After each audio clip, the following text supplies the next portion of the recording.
Cartea 1 a Regilor, capitolul 2. Cântarea Anei, creșterea lui Samuel și răutatea fiilor lui Eli.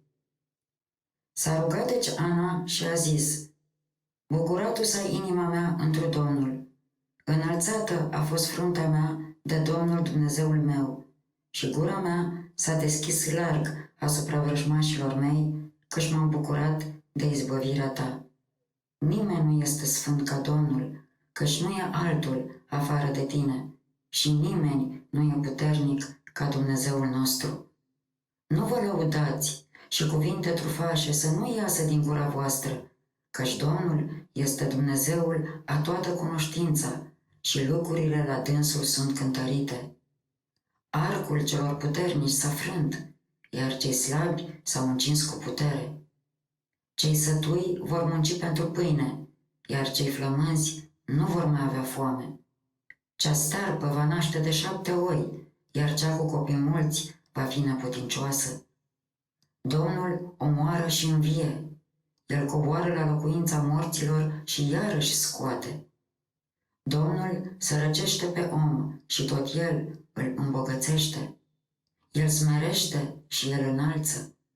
El ridică pe cel sărac din pulbere și din gunoi pe cel lipsit, punându-i în rând cu cei puternici și dându-le scaunul măririi, căci ale Domnului sunt temeliile pământului și El întemeiază lumea pe ele. Pașii sfinților săi El îi păzește, iar nelegiuiții vor pieri într-un întuneric, căci omul nu prin putere este tare. Domnul va zdrobi pe cei ce se împotrivesc lui, va tuna din cer asupra lor. Sfânt este Domnul, să nu se laude cel înțelept cu înțelepciunea sa și cel puternic să nu se laude cu puterea sa. Nici cel bogat să nu se fălească cu bogăția sa, ci cel ce voiește să se laude, cu aceea să se laude, că știe și cunoaște pe Domnul și face judecată și dreptate în mijlocul pământului. Domnul, din înălțimea cerului, va tuna peste vrăjmașii săi. El va judeca marginile pământului. Drept fiind, El va da tărie regilor noștri și fruntea unsului său o va înălța. Și-au lăsat pe Samuel acolo, înaintea Domnului. Apoi Elcana s-a dus la el acasă în Rama, iar copilul a rămas să slujească Domnului sub povața preotului Eli. Însă fiii lui Eli erau oameni netrebnici. Ei nu știau de Domnul, nici de datoria preoțească față de popor. Când aducea cineva jertfă, feciorul preotului venea în timpul când se fierbea carnea cu o furculiță în mână, o vâra în căldare sau în blit sau în tavă sau în oală și ce prindea furculița, aceea lua feciorul preotului. Așa făceau ei cu toți izraeliții care veneau acolo în Șilo.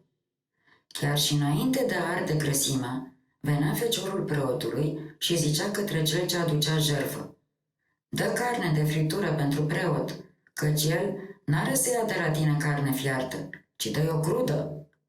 Și dacă cineva zicea: Lasă să se ardă mai întâi grăsimea cum se cuvine și apoi îți vei lua cât îți va pofti sufletul, atunci el răspundea: Ba nu, dăm chiar acum, iar de nu, voi lua cu dăsilă.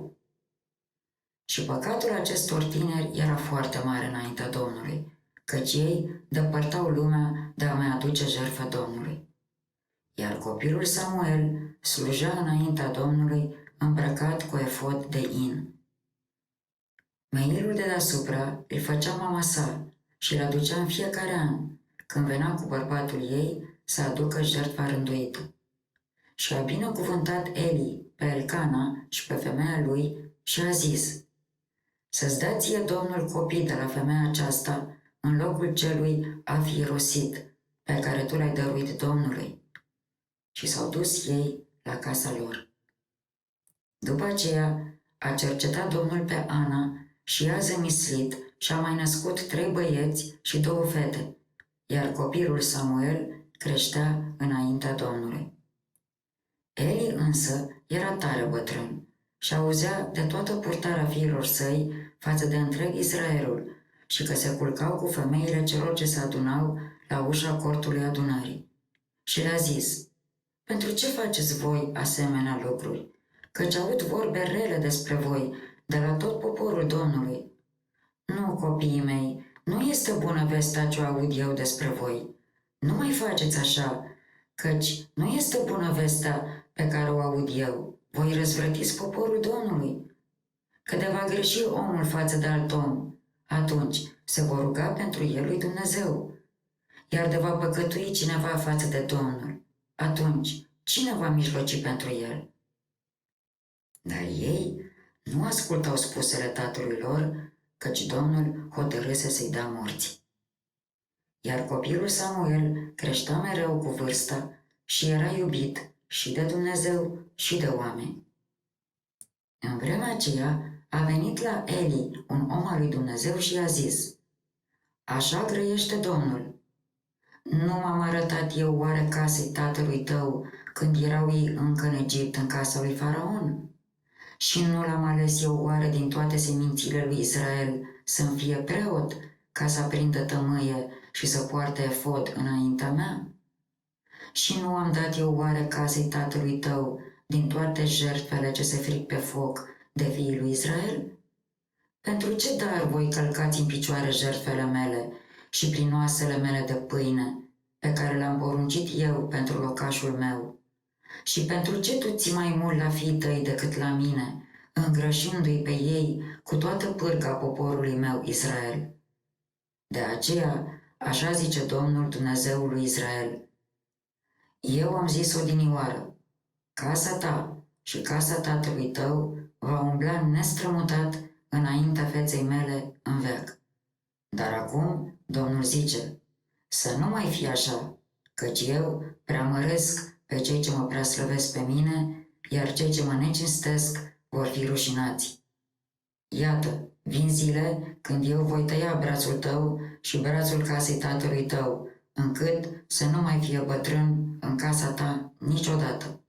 Și tu vei vedea casa mea ca un dușman pentru tine, deși Domnul va milui pe Israel și nu va mai fi în casa ta bătrân în toate zilele.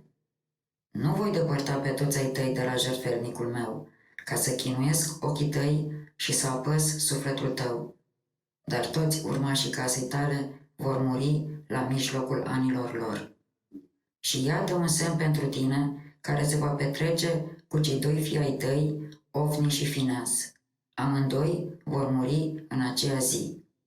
Și îmi voi pune un preot credincios. Acela se va purta după inima mea și după sufletul meu, și casa lui o voi întări și va umbla el înaintea unsului meu în toate zilele.